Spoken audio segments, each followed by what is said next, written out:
name is Amanda Embry, and I'm a fashion stylist and blogger, an esthetician, and owner of the Style House in Frisco, Texas. Today we're going to be talking about different styles of military jackets. Military jackets have come such a long way in recent years. Like this one that Anne has on is by Hippy, and we've just put it with a basic legging and tank and boots. But the details on this jacket are amazing. It's got stripes and stars, a little bit of camo, and then turn around and see the back. Super cute.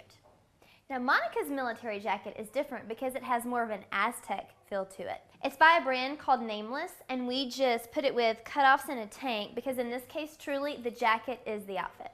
Our next model, Nikki, has on a military jacket from Old Navy in a sage green that we put with just basic denim, black orchid denim, and Audrey Ann on the top, and we've done her jewelry in a slightly different shade of green, which I think kind of makes everything pop. Our last two models have on military jackets that are on totally opposite ends of the spectrum. I've got Whitney's here that is truly more of an American style military jacket with the stars and stripes and the badges. Hers is by Hippy. And then I've got Marissa over here that has tons of detail. It's got fringe and buttons and swords, and her jacket is truly a fashion statement. Thank you for watching today. My name is Amanda Embry, and we're at the Style House in Frisco, Texas. And those were examples of different styles of military jackets.